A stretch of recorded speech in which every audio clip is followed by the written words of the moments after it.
आगे जो भी ऑपरेटर्स है उसको देखते हुए चलेंगे।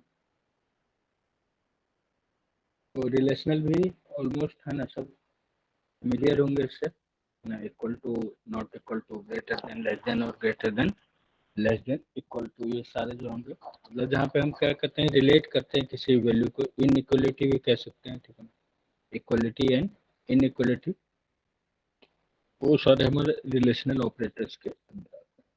लॉजिकल में जैसा आपने MCS 12 में पढ़ा होगा कंप्यूटर ऑर्गेनाइजेशन में, ठीक है ना, तो लॉजिकल एंड, लॉजिकल और लॉजिकल नॉट, इससे आप लोग फैमिलियर होंगे, है ना। लॉजिकल एंड क्या आउटपुट देता है, ऐसे छोटे छोटे एग्जाम्पल यहाँ पे दिए भी हुए हैं, है ना। लॉजिकल एंड कब होगा, जब ऑल इनपुट्स आर ट्रू, जब होगा तो वैल्यू ट्रू आएगी, अगर एक भी फॉल्स होगा तो वैल्यू फॉल्स आएगी। और में क्या है कि एक भी कंडीशन को अगर सेटिस्फाई करता है तो वैल्यू ट्रू आएगी, एंड लॉजिकल नॉट में तो उल्टा होगा, अगर ट्रू को फॉल्स करेगा और फॉल्स को ट्रू करेगा। यहाँ थोड़ा थोड़ा दिया भी हुआ है, नॉट का जैसे दिया हुआ है, नॉट 5 इक्वल टू 5, तो ये क्या होना चाहिए, 5 इक्वल टू तो 5 है ना, तो नॉट लगा हुआ तो क्या हो जाएगा, वैल्यू टू फॉल्स, है ना। 6 is less than equal to 4, ये क्या है, फॉल्स है, और यहाँ पे क्या लिखा हुआ है,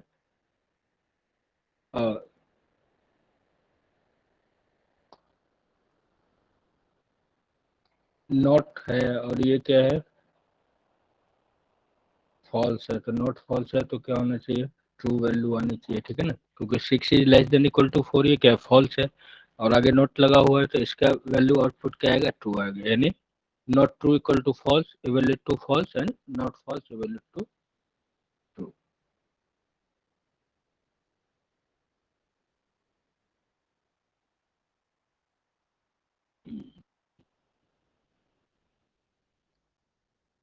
ठीक है, उसी को एक्सप्लेन किया हुआ है नीचे, तो इसमें कोई ज़्यादा एक्सप्लेन करने वाले आप लोगों के लिए बात है नहीं, यहाँ पे एक बार टेबल में देख लेते हैं।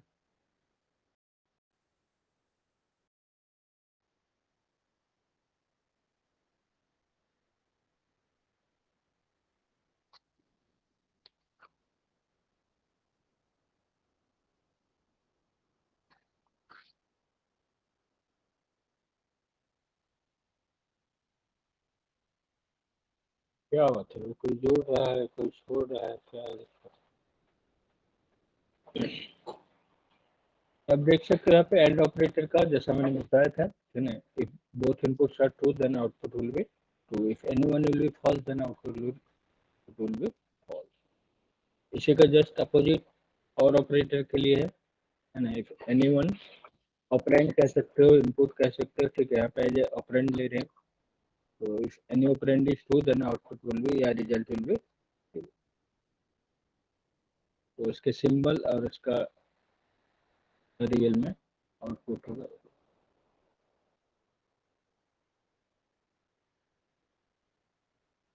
बिटवाइज ऑपरेटर में जैसे हमने कहा कि वहाँ पे डबल यूज हो रहा है सिंबल, है ना, डबल एंड का, डबल ये लाइन पैरेलल लाइन वाला सिंबल आ रहा है, ठीक है।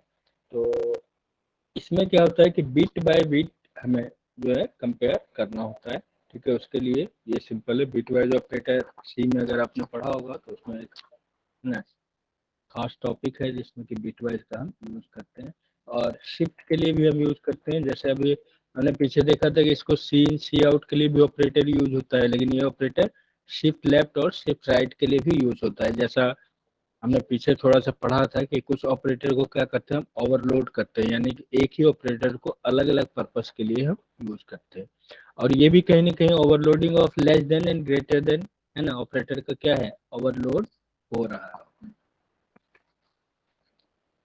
उसके बाद फिर है और एक्सोर, ऐसे तो आप लोगों ने पढ़ा होगा, है ना, इंक्लूसिव और एक्सक्लूसिव और का क्या मतलब होता है। इंक्लूसिव में क्या हो गया, जो नॉर्मल और होता है कि एक भी कंडीशन अगर ट्रू है तो आउटपुट ट्रू होगा।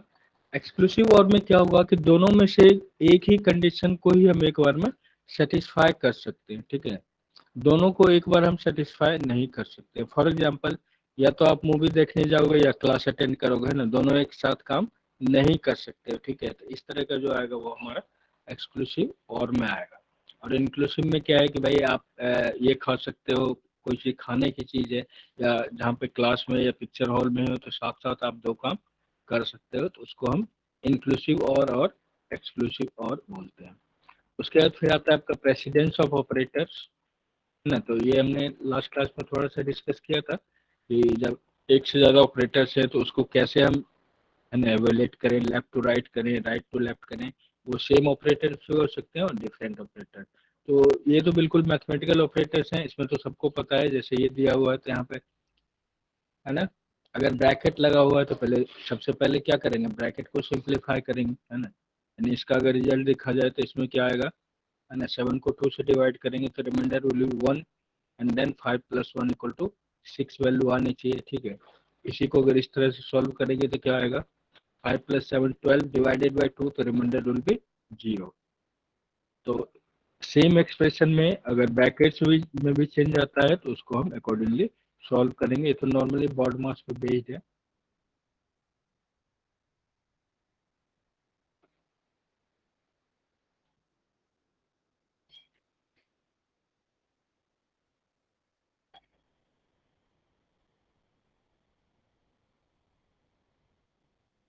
तो इसमें तो किसी को कोई दिक्कत नहीं होनी चाहिए, ठीक है। अब जैसा मैंने बताया कि बाकी आपके लेवल ऑफ प्रेसिडेंस दिए हुए हैं, ऑलमोस्ट आप इस लिस्ट में देखोगे तो लेफ्ट टू राइट ही है ना, गिने चुने हैं जो राइट टू लेफ्ट जिनका ऑर्डर या प्रेसिडेंस होता है, ठीक है। तो लेफ्ट टू राइट वाले को ज़्यादा हम डिस्कस करेंगे नहीं, ठीक है ना। जो राइट टू लेफ्ट वाला है उसको थोड़ा सा ध्यान रखना है, क्योंकि बाकी आप देख रहे हो कि ज़्यादातर क्या है, लेफ्ट टू राइट, ये दो और दो ऊपर चार जो है ना, 4 ग्रुप ऑफ ऑपरेटर्स, है ना, you can evaluate from right to left. तो इसमें सबसे पहला तो आपका आता है इंक्रीमेंट और डिक्रीमेंट ऑपरेटर, ठीक है। टिल वाला साइन और नॉट वाला, यानी यूनरी, यूनरी जिसको हम यूज करते हैं, यूनरी प्रेफिक्स, यानी पहले जिसको यूज करते हैं उसको प्रेफिक्स बोलेंगे और बाद वाले को पोस्टफिक्स बोलेंगे, ठीक है। और ये जो आपका पॉइंटर और रेफरेंस वाला जो आता है, इसका भी जो है प्रेसिडेंस होता है right to left. Unary sign भी, यूनरी साइन ऑपरेटर जैसे प्लस माइनस का, एक तो हम एडिशन और सब्ट्रैक्शन के लिए करते हैं, एज ए बाइनरी ऑपरेटर हम भी यूज कर सकते हैं, ठीक है।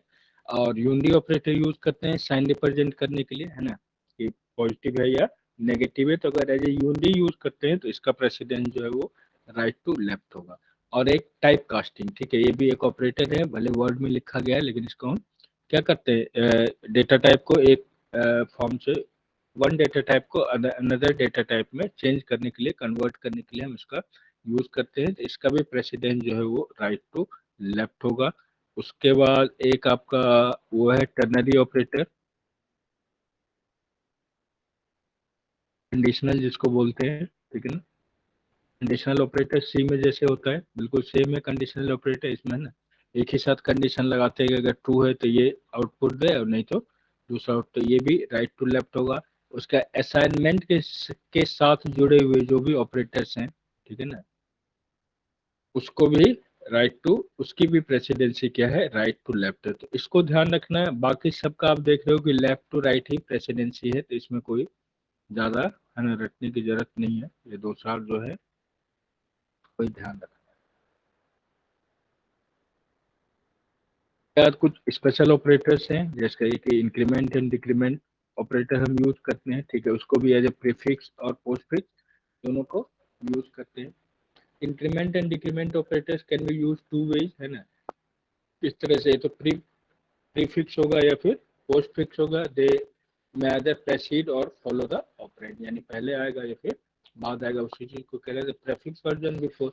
अब प्रेफिक्स क्या करेगा भाई, पहले एक बार इंक्रीज करेगा एंड देन फिर आगे चलेगा, है ना। पोस्ट फिक्स वाला क्या है, पहले ओरिजिनल वैल्यू रख के फिर उसको कम्स आफ्टर द ऑपरेंड, वही चीज कह रहे हैं, to version have the same effect on the operand, ठीक है ना। Same effect in the sense कहने का मतलब कि इंक्रीज ही करेगा, अगर इंक्रीमेंट ऑपरेटर डालेंगे तो इंक्रीज करेगा और डिक्रीमेंट ऑपरेटर डालेंगे तो डिक्रीज करेगा, but they differ when they are applied in an expression, है ना। The prefix increment operator follow change then use, यानी पहले इंक्रीज कर लेगा फिर यूज में आएगा, ठीक है। और पोस्ट फिक्स में क्या करेगा, पहले इंक्रीमेंट करेगा या डिक्रीमेंट करेगा, यूज देन चेंज, है ना। पहले यूज करेगा देन चेंज करेगा, और ये क्या करेगा, पहले चेंज कर लेगा एंड देन इसके लिए फॉर्मेटेड न्यू लाइन के लिए स्लैश यूज करते हैं, ठीक है। कैरेज रिटर्न, तो ये सारा देख लेना है, इसमें कोई रटने वाली चीज नहीं है इसके कुछ। फिर आपके यहाँ पे पंक्चुएटर्स, जिसमें आपके जो इन जनरल हम ब्रैकेट ही इनको बोलते हैं, ठीक है, लेकिन इनके भी अलग अलग स्पेसिफिक नेम्स हैं। ये स्क्वायर ब्रैकेट वाला जो इसको ब्रैकेट बोलेंगे, इसको पैरेंथेसिस है, उसको कर्ली वाला जो इसको ब्रेसेस बोलते हैं।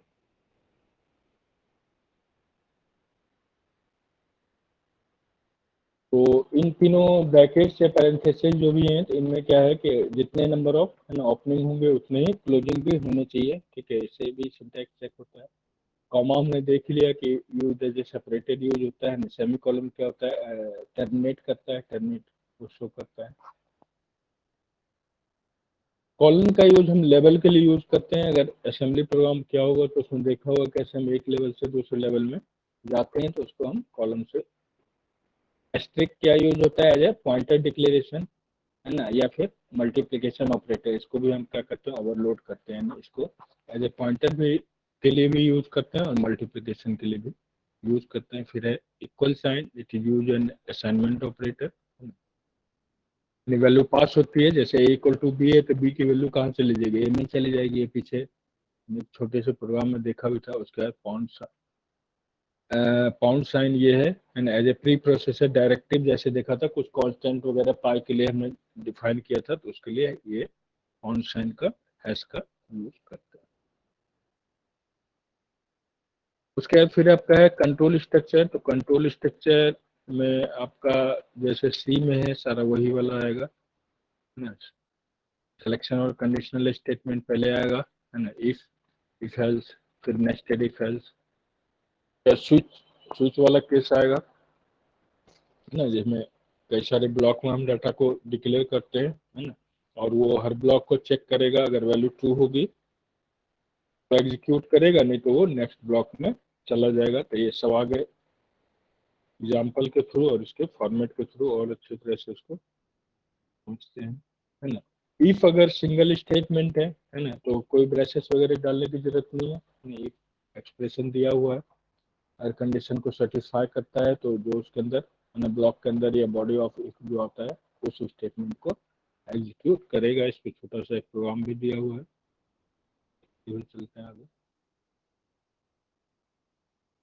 तो यहाँ पे क्या करें, दो वेरिएबल ए और बी दिया हुआ है, दोनों की वैल्यू भी पास कराई हुई है। अब कंडीशन क्या है हमारा, है ना, एक्सप्रेशन क्या है, if A is less than B, अगर ऐसा होता है तो क्या प्रिंट करें, है ना, ए इज लेस देन बी, वही वैल्यू वही स्टेटमेंट जो है वो यहाँ पे डिस्प्ले करा दे। तो यहाँ पे आप देख सकते हो कि ए इज लेस देन बी, ये सेटिस्फाई करता है इस कंडीशन को। 10 इज लेस देन 20, तो ये value A is less then value. If ये सिर्फ इफ का आ गया, फिर इफ एल्स में आ जाएगा ना, यानी फर्स्ट स्टेटमेंट को अगर सेटिस्फाई करेगा, मतलब ये एक्सप्रेशन को, तो एग्जीक्यूट करके जो इसके अंदर होगा वो प्रिंट कराएगा। अगर इसको नहीं करता है सेटिस्फाई, तो फिर एल्स वाला जो बॉडी पार्ट है उसको प्रिंट कराएगा। वेर एक्सप्रेशन इसमें भी देख लो, इसमें क्या है ना, उसी को थोड़ा और एक्सटेंड कर दिया कि अगर पहले कंडीशन को यानी ए इज लेस देन बी अगर होता है तो प्रिंट कराए, नहीं अगर नहीं होता है यानी वैल्यू हम ए यहाँ पे एंटर ही किया हुआ, अगर वैल्यू हम यहाँ चेंज कर दे, इसी को बी को ए को 20 कर दे और बी को 10, तो क्या प्रिंट कर देगा, बी लेस देन ए।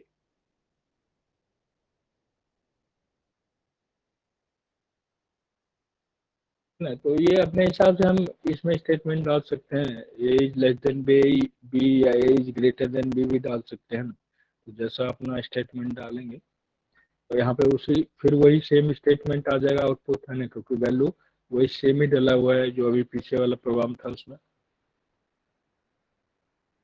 उनका फॉर्मेट के साथ साथ छोटे छोटे एग्जाम्पल भी दिए हैं स्विच में, जैसे हमने कहा, है ना, कि ब्रेक करते हैं एक ब्लॉक में हर एक्सप्रेशन में अलग अलग वैल्यू डालेंगे, है ना। अगर फर्स्ट केस को सेटिस्फाई कर रहा है तो इसको एक्सिक्यूट करेगा और फिर बाहर आ जाएगा, है ना। अगर नहीं होता है तो फिर दूसरे ब्लॉक में जाएगा, तीसरे ब्लॉक में जाएगा, and so on. Finally default में जो वैल्यू होगी उसको प्रिंट कराएगा। इसका भी एक एग्जांपल देख लेते हैं, है ना। Here expression is the condition, है ना। एक्सप्रेशन क्या है, जो हमारा कंडीशन दिया रहेगा, जो that is being evaluated if the case one condition is true, है ना, then first case body is executed, otherwise case expression two is check, and so on. जितने भी केसेस हमारे होंगे उसको चेक करेगा और जो ट्रू होगा उसको एक्सिक्यूट करके बाहर आ जाएगा। और अगर ट्रू नहीं होगा तो जो डिफॉल्ट वाला अगर केस दिया हुआ है ना, ब्रेक करके डिफॉल्ट में जो है वो जो भी टाइप रहेगा उसको प्रिंट करा देगा, and so on. If none of the case expression is true then the value of default case body is executed. Default case वाले में जो प्रिंट है उसी को प्रिंट करा देगा, डिस्प्ले करा देगा। ठीक है, तो ज्यादातर ये डे या कलर्स पे नॉर्मली, है ना, प्रोग्राम में करते हैं देखने के लिए। यहाँ पे भी डे क्लिक किया हुआ है कि कितने वैल्यू डालने, तो है ना, वैल्यू क्या डालना है 1 to 7 तक, क्योंकि 7 डेज होते हैं, है ना, तो उस हिसाब से। और यहाँ पे दिया भी हुआ है कि 1 के लिए 1 वैल्यू डाले तो किसको करे, संडे को शो करे, 2 डाले तो मंडे को, एंड सो ऑन, है ना। या 1 से 7 के अलावा अगर कोई वैल्यू डालेंगे तो रॉन्ग नंबर ऑफ डे ये डिफॉल्ट में जो है प्रिंट करा दे।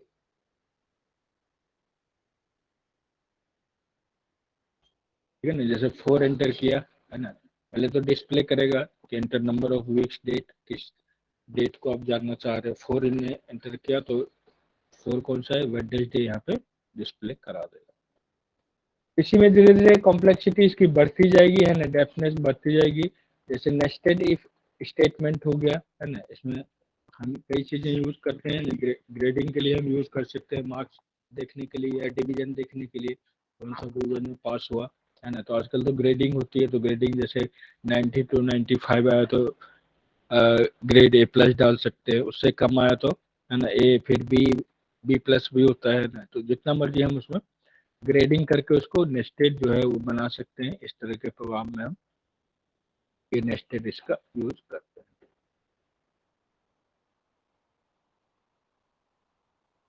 ठीक है ना, अब यहाँ पे जैसे है कि 4 नंबर्स दिए हुए हैं, उसमें फिर बताना है कि लार्जेस्ट कौन है, तो है ना, इतना इजी नहीं होगा। या तो उसमें करते हैं एक को हम मैक्सिमम या मिनिमम डिक्लेयर करते हैं और उसके हिसाब से फिर उसके साथ सबको कंपेयर करेंगे, उससे बड़ा होगा तो उसको मैक्सिमम में रिप्लेस करा देंगे या मिनिमम में रिप्लेस करा देंगे। तो इसके कई तरीके से आप सेट कर सकते हो, इसमें भी अपने हिसाब से यहाँ पे प्रोग्रामिंग में किया हुआ है। ठीक है ना, जैसे ए को मान लो अपने मैक्सिमम या लार्जर एलिमेंट से कर लिया, आप कंपेयर किया बी से, है ना, अगर बी ए से बड़ा है तो बी लार्जर में चला जाएगा।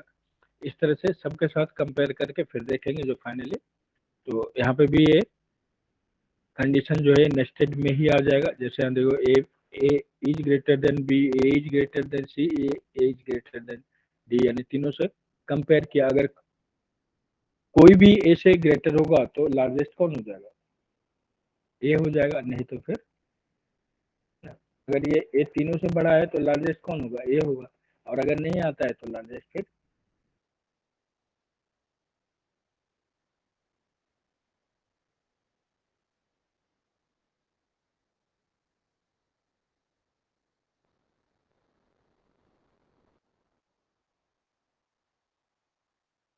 ठीक है ना, तो ये नेस्टेड नेस्टेड इफ एल्स का एग्जांपल है। ठीक है, इसको आप लोग देख सकते हो। अब यहाँ पे जैसे दिया हुआ है 4 नंबर एंटर किया तो उसमें लार्जेस्ट को, जो सबसे लार्जेस्ट है, तो इस तरह स्मॉलेस्ट के लिए भी हम बना सकते हैं। ठीक है ना,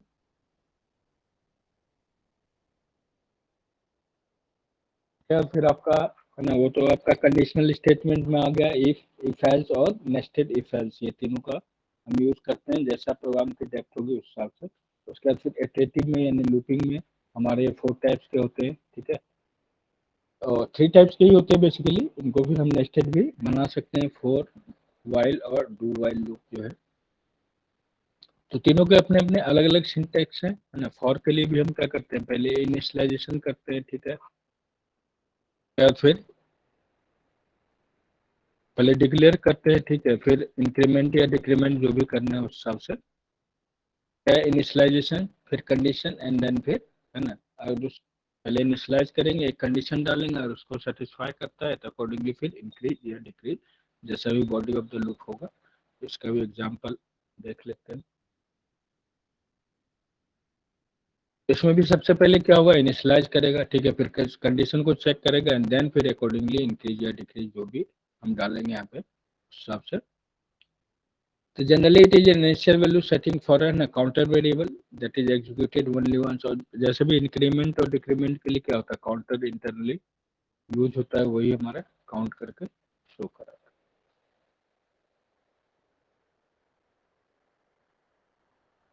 तो यहाँ पे एक छोटा सा प्रोग्राम दिया हुआ है, जैसे इंट n इक्वल टू 10, है ना, यहाँ पे डिक्रीज कर रहा है वैल्यू को, है ना, काउंटर के लिए, और ग्रेटर देन 0 होना चाहिए, चेक करेगा, और जैसे ही सेटिस्फाई करेगा तो n को डिक्रीज करता रहेगा, ठीक है ना। और अगर वो सेटिस्फाई नहीं किया, अगर उसके मतलब वैल्यू क्या है, n इज ग्रेटर देन 0 और 10 से अगर अलग कोई वैल्यू आती है तो फिर वो फायर जो है वो प्रिंट करा देगा। अब यहाँ पे आप देख सकते हैं, 10 किया, सेटिस्फाई कर रहा है, n equal to 10 and greater than 0, तो उसको क्या करें, नेक्स्ट में वैल्यू डिक्रीज कर दे 9, 8, 7 एंड सो ऑन। तो ग्रेटर देन 0 की वैल्यू कहाँ तक आएगी, 1 तक आएगी, है ना। 1 से क्या से नीचे कोई भी हम वैल्यू डालेंगे तो वो क्या प्रिंट करा दे, इस ब्लॉक से बाहर आ जाए, ये फायर जो है वो प्रिंट करा दे, ठीक है ना। थोड़ा थोड़ा इनमें डिफरेंस है, ये सब सी में या सी प्लस प्लस में आप लोग सी में अगर किया होगा तो किया ही होगा सारा, इसमें कोई बहुत ज़्यादा चेंजेस नहीं है। और थोड़ा सा कंडीशन होता है, जैसे इसमें क्या था कि हमें पता था कि हाँ n इक्वल टू 10 है ना, n ग्रेटर देन 0 है, यानी हर चीज़ जब पता हो क्लियरली तो फॉर लूप का। ऐसे सेम प्रोग्राम को भी हम अलग अलग लूप में भी कर सकते हैं, लेकिन जो एक बेसिक डिफरेंस है, अगर ऑलरेडी हमें पता है तो वो करेंगे, नहीं तो फिर if you don't know the number of iteration before starting the loop then the while loop is used. यानी नंबर्स नहीं पता है लेकिन हमें कंडीशन पता है कि हाँ इस कंडीशन को सेटिस्फाई करे, तो उस कंडीशन को जब तक सेटिस्फाई करेगा तो जो हमारा बॉडी ऑफ लूप होगा उसको एग्जीक्यूट करेगा। इसको भी एक छोटे से प्रोग्राम से, उसी प्रोग्राम को इनफैक्ट किया हुआ है, ठीक है। तो अब यहाँ पे क्या दे दिया भाई, n इज ग्रेटर देन 0, सिर्फ, है ना, इनिशियल वैल्यू नहीं डाला है, सिर्फ हमें चेक करना है कि अगर n is greater than 0 then उस वैल्यू को प्रिंट करा दे, ठीक है।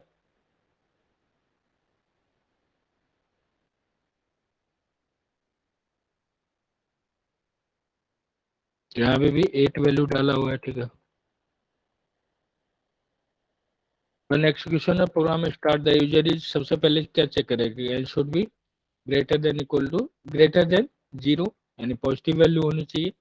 The user is prompt to insert a starting number for the countdown. Then the while loop begins. पहले चेक करेगा, उसके बाद लूप का काम चलता रहेगा जितने वैल्यू हम डालते जाएंगे, है ना। अगर कंडीशन करता है n is greater than n is greater than 0 then block that follow the condition, है ना, इस कंडीशन को फॉलो कर रहा है तो क्या करेगा, एग्जीक्यूटेड एंड रिपीटेड वाइल, जब तक कि n की वैल्यू 0 यानी ग्रेटर देन 0 या पॉजिटिव वैल्यू आती रहेगी।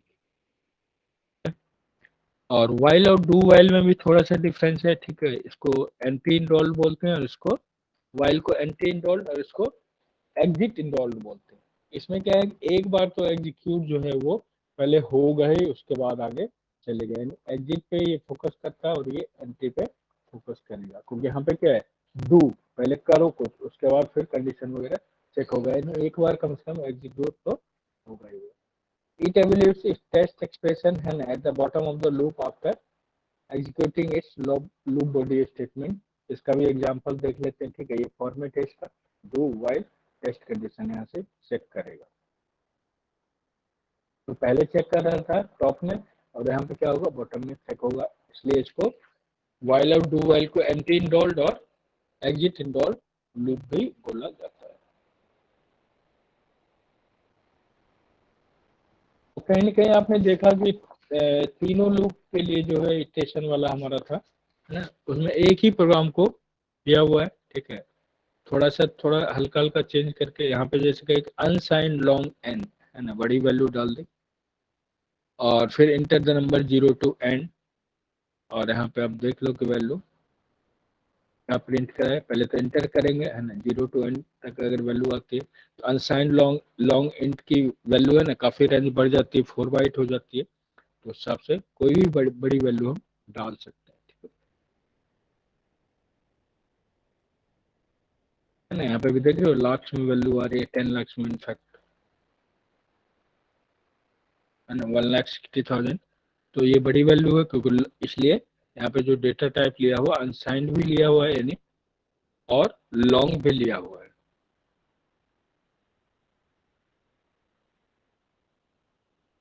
वही कह रहे तो do while loop is usually used when the condition that has to determine the end of the loop is determined within the loop statement itself, like in the previous case. उसके बाद फिर आपका नेस्टेड लूप चलेगा इसी में है ना, for के लिए लिया हुआ है,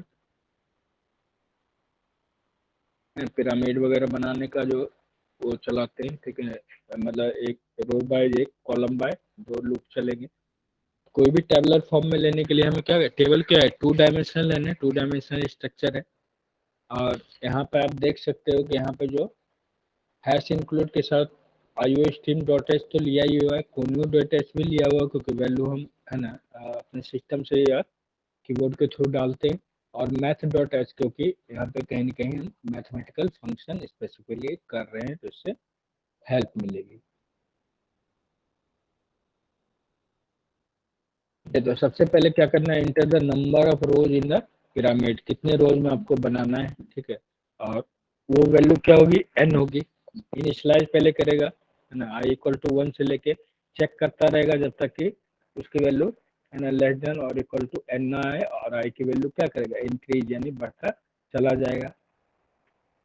उसके बाद फिर है आपका फॉर जे इक्वल टू 1 करेगा यानी रोज बाय, एंड जे को चेक किससे करेगा, अभी उसको भी less than equal to n से करेगा, और फिर j plus plus oh sorry n minus i करेगा ना, तो उस हिसाब से पिरामिड बनाना ना एक शेप में, और फिर स्पेस या स्टार जो भी आप प्रिंट कराना चाह रहे हो तो ठीक है, और वैल्यू वहाँ पे 1 2 3 करके प्रिंट जैसे आपका नंबर ऑफ रोज कितना डालना है, 5, ठीक है, तो पहले एक प्रिंट कराएगा, फिर एक नेक्स्ट रो पे आएगा तो एक इंक्रीज करेगा, ठीक है, फिर नेक्स्ट रो पे आएगा तो एक एक इंक्रीज करेगा, और इस तरह से तो इसमें आप है ना कोई और वैल्यू स्टार वगैरह भी प्रिंट करा सकते हैं, अलग अलग तरह के डिजाइन बना सकते हैं। उसके बाद आपका आता है ब्रेकिंग स्टेटमेंट है ना, ये सारे ब्रेकिंग स्टेटमेंट हैं, थोड़ा थोड़ा सा इनमें चेंज है, और कुछ तो हमने पीछे भी देखा भी हुआ है ना, जैसे ब्रेक स्टेटमेंट अभी स्विच वाले केस में हमने देखा था है ना, कि उस ब्लॉक को अगर के कंडीशन को या एक्सप्रेशन को सेटिस्फाई करता है तो एग्जीक्यूट करे, नहीं तो ब्रेक होके कहाँ चला जाए, नेक्स्ट ब्लॉक में चला जाए, नेक्स्ट केस में या नेक्स्ट ब्लॉक में चला जाए। तो इसको देख लेते हैं, थोड़ा थोड़ा सा पढ़ लेते हैं इसको, तो नेम से ही ज्यादातर क्लियर हो रहा है। तो break statement is used to terminate the execution of the loop loop of the program, terminate the loop in which it is, यानी उसी लूप से या उस ब्लॉक से जो है वो टर्मिनेट हो जाएगा, उसके कंडीशन को सेटिस्फाई नहीं करेंगे, and transfer the control to the immediate next statement outside the loop, या तो आउटसाइड उस लूप से आउटसाइड कोई दूसरा लूप हो, या फिर बिल्कुल ही आउटसाइड में जो स्टेटमेंट दिया हुआ है उसको सेटिस्फाई करेगा।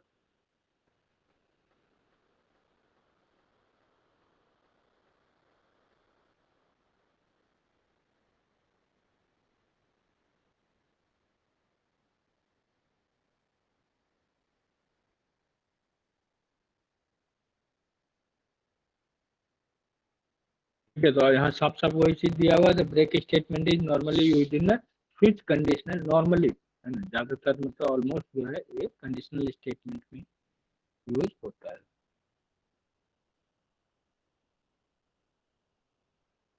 तो यहाँ पे भी फॉर लूप के साथ इसको दे दिया है। ठीक है ना, for n equal to n और डिक्रीज होता रहे, ठीक है। If n equal to 3 then कह रहा है काउंट डाउन अबॉर्टेड। तो जैसे ही एन डिक्रीज होते होते है ना 10 से लेके 3 पे आएगा तो उसके बाद क्या हो जाएगा, 3 से आगे वैल्यू जाएगी, तो 3 जैसे ही करेगा तो ये वाला जो है वो काउंट डाउन अबॉर्टेड जो स्टेटमेंट डाला हुआ है ना, जैसे ही 3 आएगा तो ना इसको चेक करेगा, एन इक्वल टू 3 इसको करेगा तो फिर काउंट डाउन अबॉर्टेड हो जाएगा। तो फॉर के साथ है ना बिग का यूज किया हुआ है। Continue as the name implies statement and also causes the program to skip the rest of the loop in the current iteration as if the end of the statement block had been reached, causing it to jump to the start of the following statement.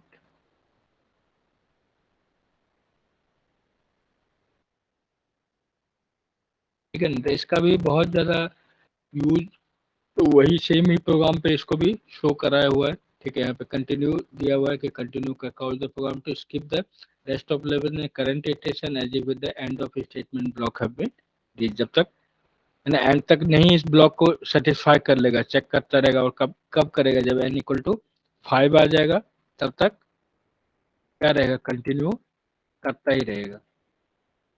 Sir n equal to 5 पर skip कर देगा sir वो। हाँ, यहाँ पे कुछ output थोड़ा सही नहीं आया, मिसप्रिंट है ये। सही है सर, हम्म, सही है आई थिंक, क्योंकि n इक्वल टू 5 पे कंटिन्यू कर रहा है, मींस वो लूप को हाँ दोबारा हाँ, से कर रहा है। कंटिन्यू का तो यही मतलब है ना कि उसको रिपीट करता रहे। स्किप स्किप करेगा सर, इफ स्किप कर एनी, देगा सर उसके। हाँ, उसे स्किप होके फिर ये आ जाएगा, आपका आउटपुट ठीक ही है इसका भी। एक्चुअली ब्लॉक में कई प्रोग्राम में बीच बीच में जैसे वो मैट्रिक्स मल्टीप्लिकेशन वगैरह वाले में ना कुछ कुछ बीच में है। ये जो शुरू में ही प्रोग्राम बताया था कि इक्वल टू के मतलब ब्रैकेट्स वाला साइन दिया हुआ है, ब्रेसेस वाला, ऐसा भी होता है, तो इसलिए थोड़ा सा ध्यान देना है। बाकी तो बेसिक प्रोग्राम है सब। उसके बाद फिर आपका गो टू स्टेटमेंट है ना, it is use to transfer control, तो जहां आप ले जाना चाह रहे हैं है ना some other parts of the program, तो जहां लेवलिंग भी कह सकते हैं ना, जिस लेवल पे आप जाना चाह रहे हो वहां पे प्रोग्राम को पास करा दें। तो यहाँ पे जैसे वहाँ कंटिन्यू का आता है, यहाँ पे क्या करे, if n is greater than 0 तो गो टू लूप यानी उसी लूप में जाता रहे, और आउटपुट जो है कहीं ना कहीं इसमें भी सेम ही आएगा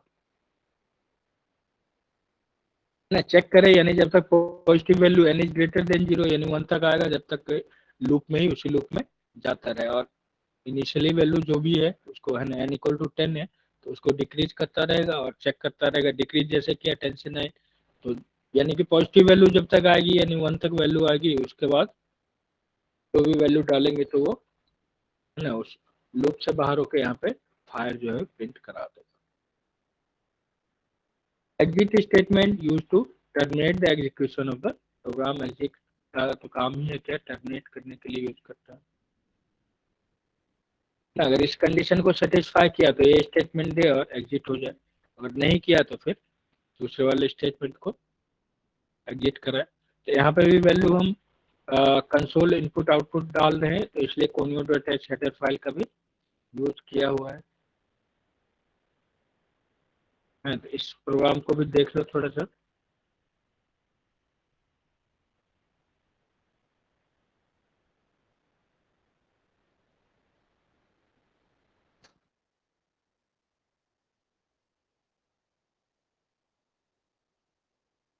ठीक है ना, तो यहाँ पे भी क्या कह रहा है कि नंबर अगर ग्रेटर देन 5 होगा तो प्रिंट करेगा कि नंबर इज ग्रेटर देन 5 और इक्वल टू। ठीक है, नहीं तो जो नंबर है वही नंबर डिस्प्ले करा दो।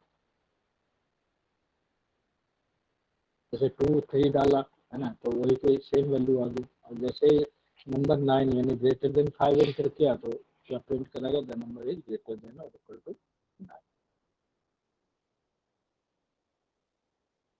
5 से ग्रेटर जो भी नंबर डालेंगे तो उसमें वही कहेगा number is greater than equal to that.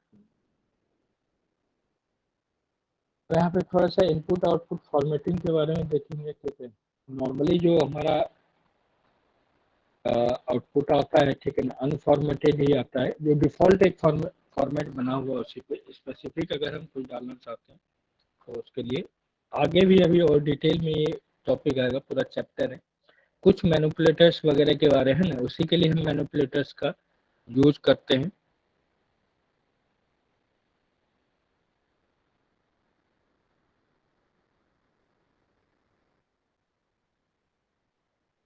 नहीं तो यहाँ पे सारा फॉर्मेट दिया हुआ है कि कमेंट्स कैसे हम सी प्लस प्लस में लिखते हैं, ठीक है। Unformatted console input output functions क्या होते हैं, तो जो भी आप ये आईओ स्ट्रीम डॉट एच वगैरह कोनियो डॉट एच वगैरह कर रहे हो, ये सब क्या है, कंसोल इनपुट आउटपुट ही फंक्शन है।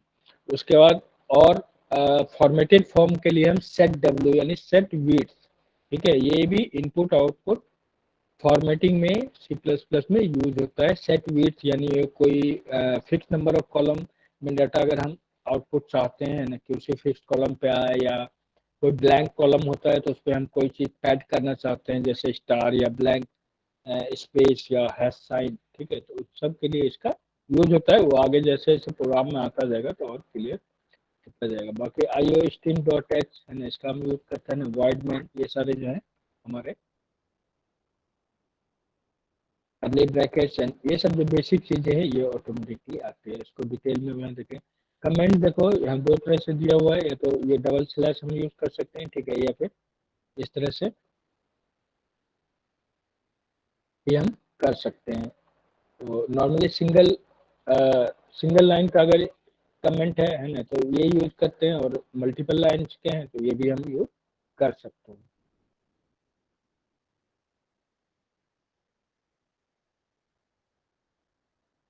तो यहाँ पे अभी कुछ कुछ फंक्शन दिए हुए हैं जो कि अनफॉर्मेटेड में, जैसे मैंने बताया, जो नॉर्मल हम यूज करते हैं वो अनफॉर्मेटेड में ही आता है ना। उसको फॉर्मेटेड करने के लिए फिर हम हमारे पास और कई सारे फंक्शंस हैं, तो वो जब आगे नेक्स्ट चैप्टर में आएगा फॉर्मेटिंग वाला पार्ट, तो और अच्छे से उसको क्लियर होगा। यहाँ पे कुछ फंक्शन जैसे गेट सी एच या पुट का, और जैसे इनपुट के लिए है ना, और आउटपुट के लिए फिर गेट एंड पुट का भी हम यूज करते हैं। तो कहीं ना कहीं ये इनपुट और आउटपुट के लिए, या ऐसा कह लो कि रीड और राइट करने के लिए हम यूज करते हैं, लेकिन इनमें थोड़ा थोड़ा सा डिफरेंस होता है। और ये जो है कहलाते हैं unformatted console input output function, है ना।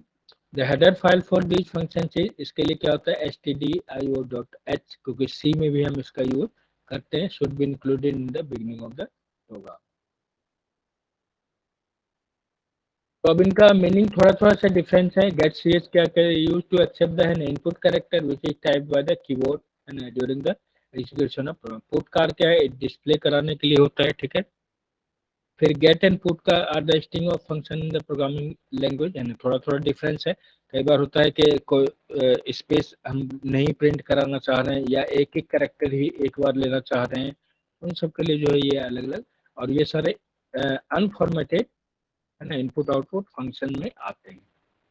सेट डब्ल्यू ये फॉर्मेटिंग के लिए हम यूज करते हैं, तो मैनिपुलेटर भी इसको हम कह सकते हैं, ठीक है। इसको यूज करने के लिए हम आईओ मैनिप डॉट एच जो है ये हेडर फाइल भी साथ में यूज करते हैं, क्योंकि सेट डब्ल्यू तो एक मेन मैनिपुलेटर है, इसके साथ हम और भी कई सारे मैनिपुलेटर भी यूज कर सकते हैं, इसलिए यहाँ पे मैनिप डॉट एच का यूज किया हुआ है। तो यहाँ पे पहले देखते हैं आगे। तो यहाँ पे बहुत सिंपली यूज किया हुआ है, हालांकि यहाँ पे कुछ दिया हुआ नहीं है। यहाँ पे वेट्स के लिए जो है टैब का यूज किया हुआ है, ठीक है ना। ये भी स्केप सीक्वेंसेस में यूज होता है, स्लैश टी, यानी जो वैल्यू आएगी वो कहाँ आएगी, एक एक टैब के बाद, यानी 400 के बाद एक टैब के बाद 500 वैल्यू आएगी, जो थ्री इनपुट डाले हुए एंड फिर 6%। तो ये भी कहीं ना कहीं क्या है, एक फॉर्मेटेड, यानी जहाँ पे हम चाह रहे हैं वहाँ पे उतने स्पेस पे वैल्यू आए। Wherein the program and program one set w function has to be used to insert a tab between है ना। set w यहाँ पे कहीं लिखा नहीं है, लेकिन इससे पहले ही एंडल से पहले सेट विथ आना चाहिए, ठीक है ना। तो यहाँ एक्सप्रेशन में दिया हुआ, खैर ऐसे भी हम नॉर्मली भी ये बैक स्लैश का भी यूज करेंगे, बाद में एंडल डालेंगे, तो ये भी कहीं ना कहीं मैनिपुलेटर ही है।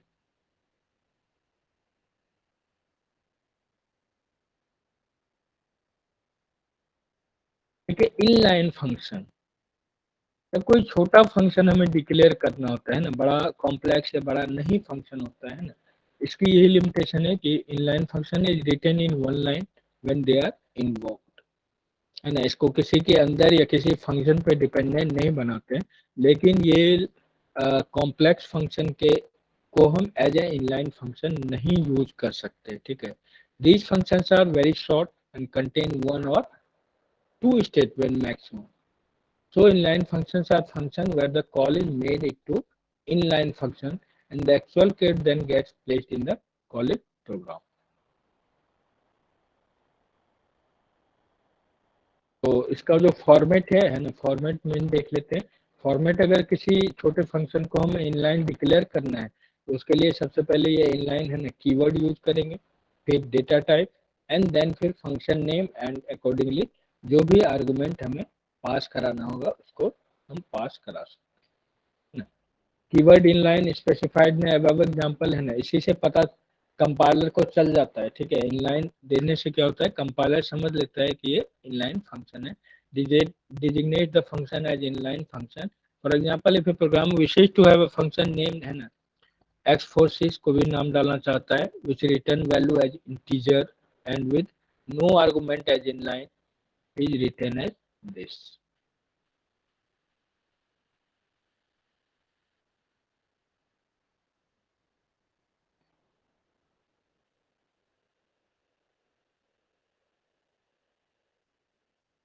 आगे और सेट डब्ल्यू का है एग्जांपल, ठीक है। ये एक सिंपल सा प्रोग्राम है, ये बेसिकली इनलाइन फंक्शन बनाने के लिए छोटे फंक्शन को हम ये कीवर्ड यूज करते हैं।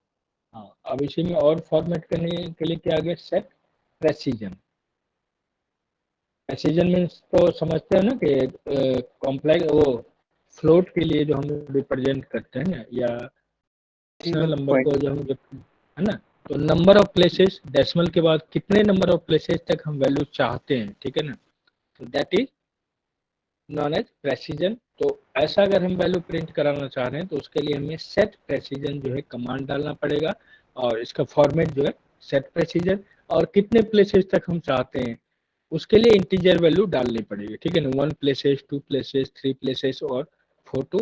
तो यहाँ पे एक ही वैल्यू है ना, जेड का ही आउटपुट ले रहा है, और 5 डिफरेंट टाइप से जो है इसको रिप्रेजेंट करा है, और हर वैल्यू जो है कहाँ है, एंडल यानी न्यू लाइन में वो आउटपुट आए। तो अब इसको देख के आपको क्लियर हो जाएगा कि सेट प्रेसिजन का ये एक फॉर्मेटेड आउटपुट है। अब यहाँ देख सकते हैं, यहाँ पे मॉड ऑपरेटर का यूज किया हुआ 11 डिवाइडेड बाय 7, ठीक है। तो क्या आएगा इसमें, क्वोशिएंट आएगा, और वैल्यू हमने किस में ली है, फ्लोट में लिया हुआ वैल्यू, ठीक है ना। तो अगर डिवाइड करेंगे 11 को 7 से तो क्या होगा, 7 1 जा, फिर 4 बचेगा है ना, 7 5 जा, फिर 7 7 जा, तो 5 के बाद 7 आ रहा है, ठीक है। उसको जब राउंड ऑफ करेंगे तो 5 से बड़ी वैल्यू है तो क्या होगा, 5 इंक्रीज होकर क्या हो जाएगा, 6 हो जाएगा, क्योंकि हम यहाँ पे एक प्लेस तक ही यहाँ पे हमें आउटपुट लेना है। तो उसी तरह आप देख सकते हो, जैसे मैंने कहा 5 7 आएगा है ना, 2